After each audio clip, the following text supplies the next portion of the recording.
All right, now we're all live. Okay, so yesterday I tried to explain that um, I have a new podcast, but the connection was really bad. But hopefully now the connection is better.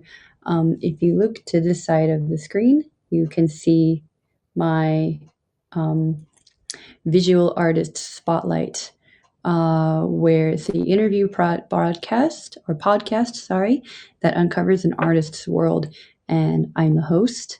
Um, right now, I have it on 3 platforms: RSS. I also have it on Amazon Music, and I also have it on Spotify. Right now, I'm waiting for YouTube to, or not YouTube, sorry. I'm waiting for iTunes to approve me. So if you search for the Visual Artist Spotlight on Spotify, that's probably the easiest way to find it. I had some trouble looking for it on Amazon. RSS, I haven't tried searching for it on there, but you can also send me a link you can send me a message on my Instagram if you need the link directly. And then eventually I'm going to try to transcribe the podcast and have it be written also on my blog and have links available through there as well. If you want, I'll give you a little bit of a preview. Let me first read the first episode. And this episode is just a teaser episode. It's not an episode where I'm not going to be releasing them all at once because that's just too much pressure.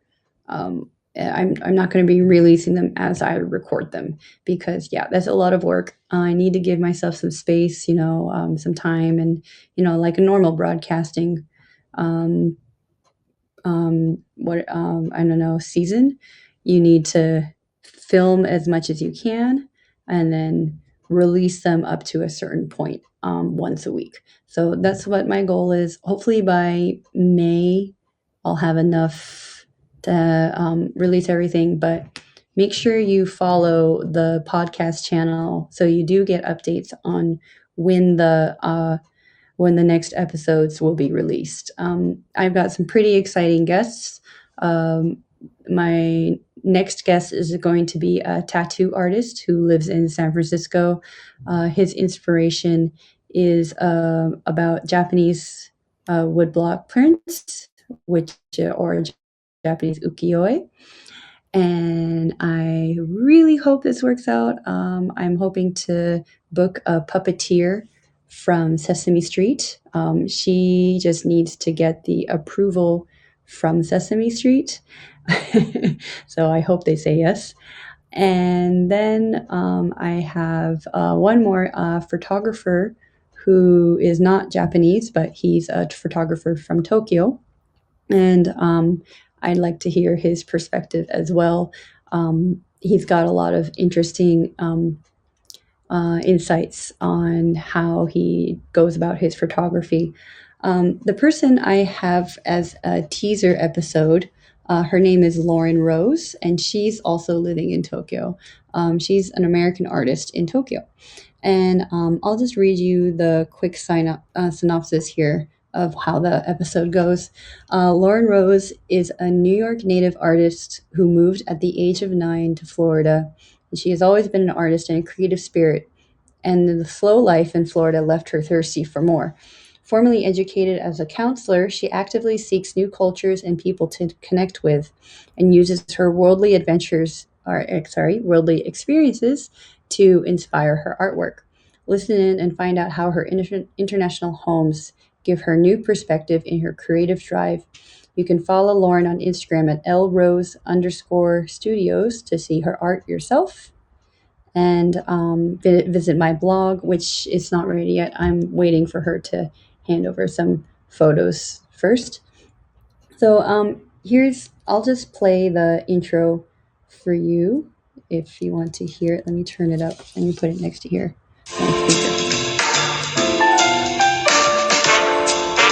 Welcome to the Visual Artist Spotlight, the podcast where we interview artists from around the world, discovering how their world inspires their art. I'm your host, Miko Hayashi, leader of the Stitch and Bitch Club on Clubhouse, and owner of Mimi Hana Threads, a handmade 3D embroidery company that creates beautiful wearable art accessories. Today's guest is Lauren Rose, an American artist currently living in Tokyo. Lauren, welcome, and thank you for being my very first guinea pig. Thanks for having me. I appreciate it. So, Lauren, why don't you introduce yourself first? Sure. My name is Lauren Rose. Rose is my last name. And I moved to Tokyo in November 2020. I'm originally from the United States. I've lived in New York, Florida, and California before moving abroad. And I have a background actually in counseling. So I think that having that technical training in counseling really puts me in the mindset of intentionality, which is it's a nice, easy flow into art. And I've always been an artist. I've always really enjoyed making things with my hands. And now that I live abroad, I've been so inspired by everything around me that I can't contain it. I have to create. And so recently I've moved into paper art, and I know we'll be talking more in depth about that, but I went from acrylic art, I dabbled in watercolor and gouache, and I even bought a bunch of polymer clay. So I really am a Jill of all trades, but most recently paper has kind of stuck to me, and I really enjoy working with paper arts. Oh, thank you. So that's sort of the first couple of minutes of the interview. Here you can look for her picture like this. And anyway, that's how it starts. I hope to get more people in here. If you can't wait for the release date, you can follow me on Clubhouse. Just look for my name. And you can also join the Stitch and Bitch Club on Clubhouse as well. This is where we will conduct the interviews live. People can jump in, listen in. They can ask questions at the very end of the interview. And you'll be able to hear it ahead of time. Okay, that's it. Send me a message if you have any questions about how to get the links. What I might do is I will say that I will give let me go get the actual links for you. Just give me one moment here. Oh, I got it. Okay, so here is the list of all the links. Give it a listen. I think you'll enjoy it. And yeah, hold on. That should work. Yep. Okay, and send. There you go. There's a list of all the links. Okay, and that's all I have to say for today. I'm just going to have some quiet embroidery time now. So, go ahead, check it out. Subscribe to the podcast.